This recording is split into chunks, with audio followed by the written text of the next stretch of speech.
이 시간 저희들이 말라기서 3장을 읽었습니다. 말라기서는 4장으로 되어 있고요.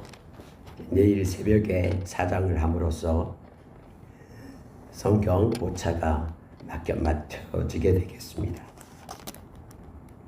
오늘 3장은 하나님께서 언약의 사자가 임할 때가 있다라고 말씀을 합니다. 바로 1절에서 말씀하시죠. 이 언약의 사자가 바로 예수 그리스도 메시아를 말합니다. 예수님께서는 이 땅에 오셨고요. 예수님을 통해서 하나님의 백성들이 온전하게 하나님의 자녀로서 또 예수의 제자로서 세워졌음을 우리는 잘 압니다. 자, 여러분 2절에 이렇게 말합니다. 그가 임하시는 날을 누가 능히 당하며 그가 나타나는 때에 누가 능히 서리요. 그는 금을 연단하는 자의 불과 표백하는 자의 잿물과 같은 것이라. 여러분, 금을 연단하는 불, 그래서 용광로에 이렇게 모든 것들을 집어넣어서 찌꺼기를 제거할 때에 이 불이 필요하죠. 옛날에는 이 잿물을 가지고 옷을 깨끗하게 그렇게 했습니다. 그래서 여기서 말하는 불이나 또는 잿물은 메시아가 임함으로 인하여 이루어진 것을 얘기합니다. 다시 말하면 깨끗게 된다라는 것이죠. 예수님이 이 땅에 오셔서 여러분과 저의 죄를 위하여 십자가에서 당신의 보혈을 흘려 우리가 깨끗게 된 겁니다. 언약의 사자 예수님이 하늘의 보좌를 버리고 이 땅에 오셨기 때문에 저와 여러분이 깨끗함을 받게 된 겁니다. 그래서 여러분, 우리가 요한계시록 22장에서 어린 양의 피에 우리의 두루마기를 빠는 자가 복이 있도다 라고 말합니다. 그가 하나님의 거룩한 성에 들어가게 되고 하나님의 기업에 이를 수 있기 때문임을 성경은 말해줍니다. 그래서 여러분, 이 말라기서 3장에서 이 나타나고 있는 이 언약의 사자가 예수 그리스도시며 우리는 그분 때문에 우리가 하나님의 정결하고 깨끗한 자로 세워줄 수 있음을 우리는 알고 이 말씀을 읽을 때마다 십자가의 그 은혜 가운데 우리가 거하게 됩니다. 여러분, 특히요 5절에 보면 이렇게 되어 있습니다. 내가 심판하러 너희에게 임할 것이라. 또 다시 오실 예수님을 말씀하신대요. 점치는 자에게, 간음하는 자에게, 거짓 맹세하는 자에게, 품꾼의 싹스에 대하여 억울하게 하는 자에게, 과부와 고아들을 압제하는 자에게, 나그네를 억울하게 하는 자에게, 나를 경외하지 않은 자들에게 속히 증언하리라. 만군의 여호와가 말하였느니라. 마치 여러분 이 말씀은 요한계시록 21장 8절에 나온 말씀과 동일합니다. 마지막 때에 하나님께서는 대표적으로 이러한 자들에게 심판을 하겠다라고 말씀합니다. 그러나 이러한 곳에서 떠나서 우리 주님 언약의 사자가 오셔서 그의 보혈로 인하여 저와 여러분이 회개하고 깨끗하게 된 자들은 그 심판에서 떠나게 되고 면하게 되고 우리 주님의 은혜 가운데 거하게 됨을 깨닫게 합니다. 특히 여러분 여기서 보면요, 점치는 자가 나와요. 점치는 자, 요한계시록 22장 21장 8절에서는 점술가가 나오죠. 간음하는 자 동일하게 나오고요. 세상에 쾌락에 취해 있는 자를 얘기합니다. 거짓 맹세하는 자, 거짓말하는 자, 그가 하나님의 거룩한 성에 들어갈 수 없다라고 성경은 말합니다. 요한계시록 22장 8절 마지막 8가지 중에 마지막 번이 바로 이거였죠. 뿐만 아니라 여러분, 품꾼의 싹, 고아와 가부를 압제하고 나그네를 억울하게 하고 하나님을 경외하지 아니하는 자, 이 모두도 회개해야만이 하나님의 성에 이를 수 있음을, 구원받을 수 있음을 성경은 분명하게 얘기합니다. 특히 하나님을 경외하지 않는 자, 이렇게 되어 있죠. 여러분, 하나님의 말씀이 우리 가운데 없으면, 다시 말하면 새 언약 백성이 되지 아니하면 우리는 하나님을 경외할 수가 없습니다. 우리의 자의적인 우리의 지식과 또 우리의 생각으로 우리는 하나님을 섬길 수가 없어요. 우리 안에 계시는 성령님으로 인하여 그분이 진리 가운데로 말씀 가운데로 우리를 인도하심으로 그 말씀을 따라 순종함으로 인하여 우리가 하나님을 경외할 수 있습니다. 그래서 하나님이 마음에 없는 자, 로마서 1장 28절의 말씀처럼 마음에 하나님 두기를 싫어하는 자, 그에게는 하나님께서 그 마음에 상실한 대로 내버려 준다라고 하죠. 그래서 온갖 하나님을 경외함 대신에 온갖 세상의 악한 것들로 그의 모든 마음과 삶이 채워지면 우리는 이미 로마서 1장에서 읽었습니다. 하나님은 변하지 않습니다. 6절에 보십시오. 나 여호와는 변하지 아니하나니 그러므로 야곱의 자손들아 너희가 소멸되지 아니하느니라. 저와 여러분을 가리키는 거예요. 야곱의 자손, 아브라함의 자손, 영적인 그들, 다시 말하면 예수 그리스도를 믿는 하나님의 백성들은 예나 지금이나 변함없는 우리 주님 때문에 우리는 소멸되지 않고 언약의 사자 오셔서 우리에게 주신 깨끗게 하심 때문에 우리가 영원한 평안을 누리고 안식에 들어가게 됨을 가르쳐 줍니다. 히브리서 13장 8절에서 예수님은 어제나 오늘이나 영원토록 동일하신 분이 우리 주님이십니다. 그래서 여러분 앞에 있는 3장의 이 부분은요, 예수 그리스도가 아니면은 우리가 이 말씀을 받을 수 없는 말씀임을 알게 합니다. 예수님 다시 오셔서 저와 여러분을 심판하실 것입니다. 그럴 때 예수님의 보혈이 없는 자, 예수의 어린 양의 피로 어린 양의 피로 두루마기를 빨지 않는 자, 그에게는 하나님의 심판이 있음을 말해줍니다. 그러나 오늘 또 깨끗게 된 자, 하나님께서는 변함없이 우리를 소멸하지 않고 영원히 함께 하시는 하나님 되심을 가르쳐 주십니다. 7절 이하에서는 하나님께서는 이렇게 말씀하십니다. 자, 7절의 중간 부분 보십시오. 너희가 나의 규례를 떠나 지키지 아니하였도다. 그런즉 내게로 돌아오라. 그리하면 나도 너희에게로 돌아가리라 하였더니 너희가 이르기를 우리가 어떻게 하여야 돌아가리까 하는도다.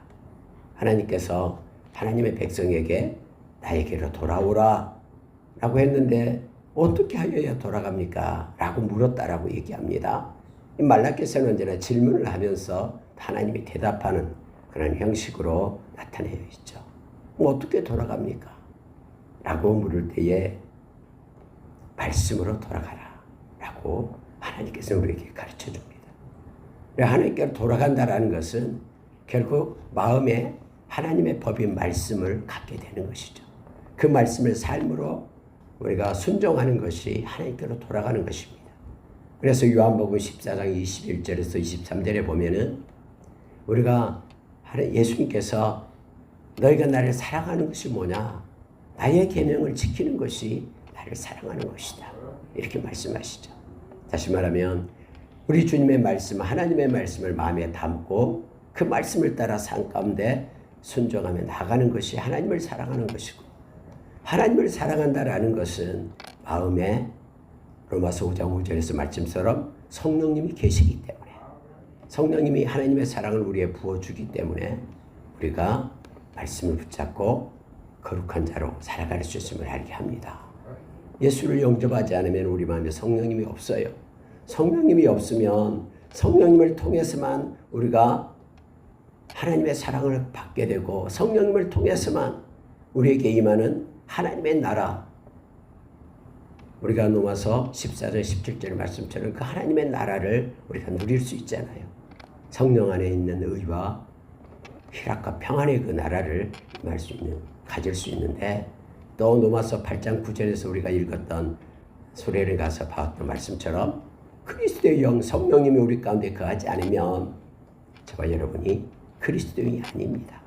그래서 그 성령님을 통해서 우리가 하나님을 사랑하고 하나님의 나라를 누리고 또 하나님을 경외하는, 또 말씀을 가지고 살아가는, 그렇게 함으로 하나님을 사랑하는 자가 됨을 알게 합니다. 그래서 여러분 어떻게 돌아가리까라고 말할 때에 하나님께서는 두 가지를 얘기합니다. 첫째는 여러분, 우리가 의지하고 있는 이 물질을 하나님이 주신 것임을 기억할 것을 요청합니다. 그래서 11조와 봉헌물에 대해서 말씀을 하는 거예요. 자, 8절에 보면은 사람이 어찌 하나님의 것을 도둑질하겠느냐. 너희는 나의 것을 도둑질하고 말하기를 우리가 어떻게 주의 것을 도둑질하였나이까 하는도다. 이는 곧 11조와 봉헌물이라 라고 말합니다. 물론 여러분 11조의 개념이 옛날에 율법 시대와 구약과 지금은 다릅니다. 근데 율법이 만들어짐으로 인하여 11조가 생긴 게 아니고요. 이미 율법이 있기 전 400년, 200년, 250년 그 전 아브라함의 때에 11조가 있었죠.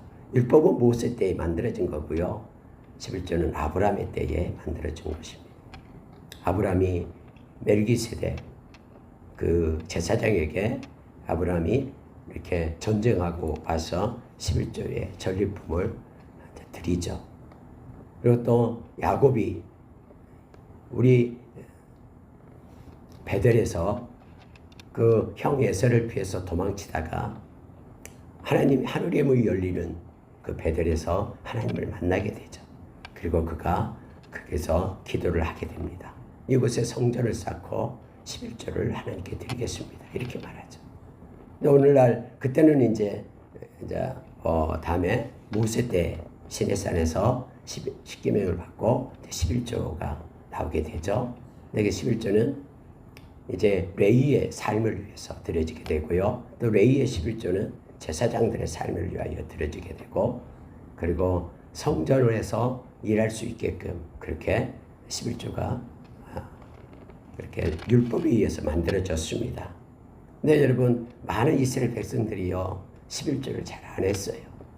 그래가지고 레위인들이 먹고 살 것이 없기 때문에 다 성전을 떠나서 먹고 살려고 흩어지게 되죠. 다음에 스룹바벨 성전에 왔을 때도 마찬가지예요. 처음에는 그렇게 교회가 세워졌지만 시간이 지나니까 이게 안 하니까 많은 레위인들이 이렇게 성전에서 떠나서 먹고 살기 위하여 흩어졌습니다. 이렇게 합니다. 오늘날에는 그럼 이걸 어떻게 볼 것인가에 대해서 여러 가지 말씀이 있습니다만은 예수님께서는 어떻게 봤은가를 보면 됩니다. 우리가 마태복음 23장 23절을 보면은요. 마태복음 23장 23절에 보면은 화했을진저 외식하는 서기관들과 바리새인들이여 너희가 박하와 회향과 근처의 11조는 들이되 율법에 더 중한 바 정의와 긍휼과 믿음은 버렸도다. 그러나 이것도 행하고 저것도 버리지 말아야 할지니라 라고 말합니다.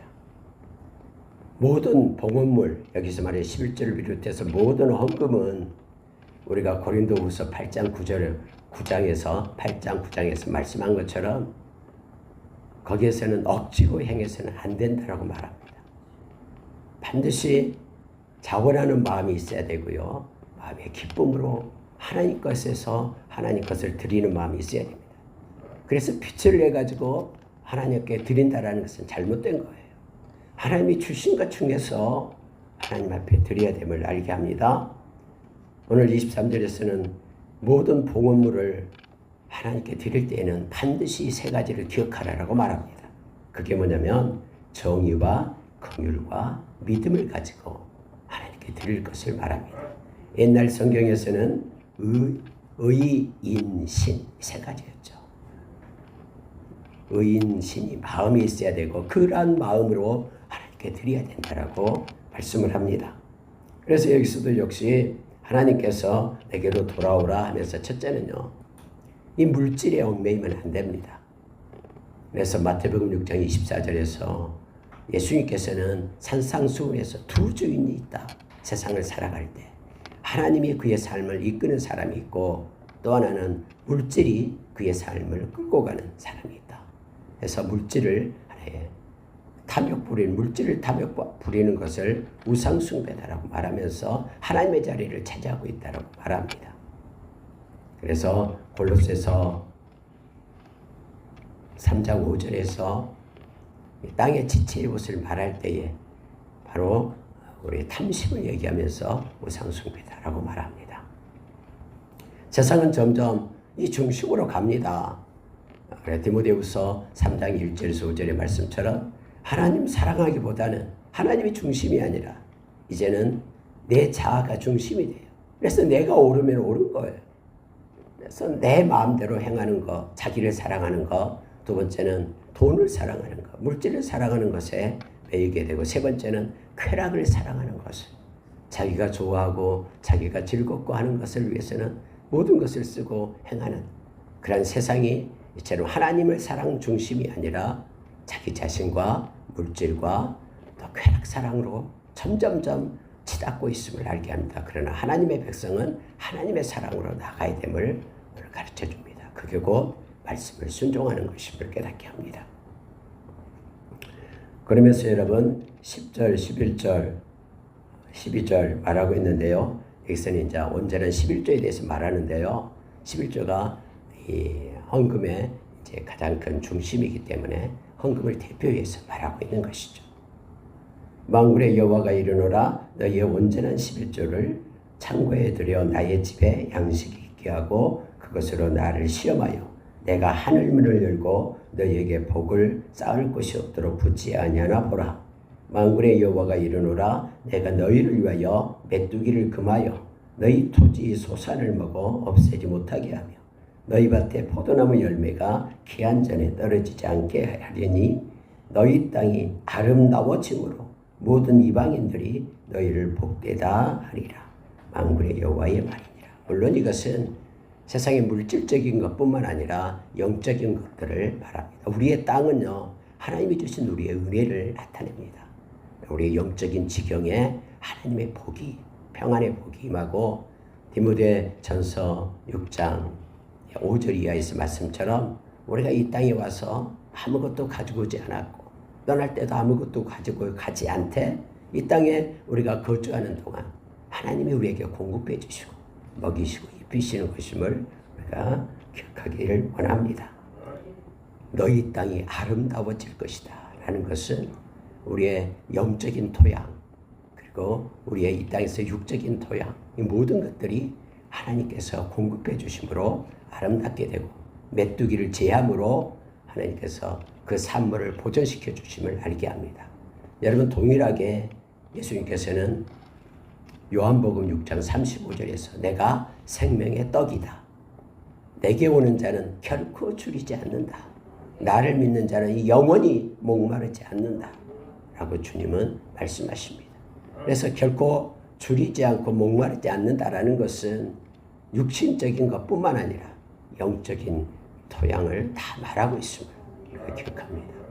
그러나 주님을 믿지 않는 이들은 성경에서 말하는 사람은 그들의 영혼의 공고함과 평안이 없다라고 성경은 말하고 있습니다. 은혜의 울타리를 걷어냈기 때문에 그렇습니다. 또 하나 말씀하고 있는 것은 뭐냐면요. 자, 그게 13절부터 이제 마지막 절까지의 말씀인데, 그것이 뭐냐면은 우리의 말입니다. 말. 여러분, 우리의 말이 얼마나 중요한가를 성경 보십시오. 하나님은요, 우리의 말을 다 듣고 있거든요. 그래서 우리가 이미 그 에베소서 4장의 말씀처럼 은혜의 말, 감사의 말, 그리고 정직한 말 할 것을 요청하고 있어요. 하나님께서는 이렇게 말합니다. 13절 보십시오. 여호와가 이르노라 너희가 완악한 말로 나를 대적한다. 이게 대적한다는 게 두 가지를 나타내죠. 하나님을 의지하고 하나님을 바라봐야 되는데 하나님을 의지 않고 물질을 의지하는 것, 이것하고요. 또 하나는 뭐냐면 완악한 말로 하나님을 대적한다라고 말하고 있는 거예요. 근데 우리가 무슨 말로 둘을 대적했습니까? 아, 우리가 하나님 대적한 적 없는데요? 또 그렇게 말하잖아요. 그런데 하나님께서는 또 이는 너희가 말하기를 하나님을 섬기는 것이 헛되니. 하나님 내가 괜히 믿었어. 이렇게 말하는 사람이 있어요. 하나님을 섬겼는데 믿지 않는 저 사람들 보니까 잘 먹고 잘 살고 막 세상에서 떵떵거리며 사는데, 아니 예수 믿는 우리는 왜 이렇게 초라할까 하면서 우리가 예수 믿는 게 헛되다라고 말하는, 여러분 하나님 들으셔. 광야 시대에 그랬거든요. 하나님께서 애굽의 노예들을 불러내어 자유인 하나님의 백성으로 삼았잖아요. 근데 여러분 광야에서 불기둥 구름기둥으로 인도하여 주시고 만나를 내리고 했음에도 불구하고 그들이 그 은혜를 잃어버려요. 그러면서 말하기를 하나님이 계신가 안 계신가? 하나님은 그들이 나를 믿지 않았다. 살아있는 하나님을 믿지 않았다라고 말합니다. 오늘 또 역시 내게로 돌아오라라는 것은 이 말이에요. 하나님 섬기는 것이 헛되다. 이렇게 생각한다거나 하나님의 마음의 묵상을 다 알고 있거든요. 입술의 말을 하면 안 됩니다. 여호와 앞에서 명령을 지키며 슬프게 행하는 것이 무엇이 유익하냐. 보십시오. 하나님 앞에서요 명령을 지킨다라는 것은 말씀을 붙잡고 산다라는 거예요. 말씀을 붙잡고 말씀을 순종하며 사는 것이 내게 무엇이 유익하냐. 나의 처지가 왜 그래? 하면서 상황을 보면서 하나님의 말씀을 붙잡는 것을 후회하고 있잖아요. 하나님은 이것이 그렇지 마라.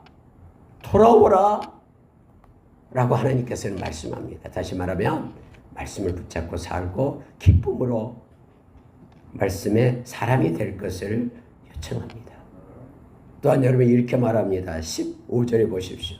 지금 우리는 교만한 자가 복되다. 악을 행하는 자가 번성한다. 하나님을 시험하는 자가 화를 면한다. 이렇게 말하고 있다라는 거예요.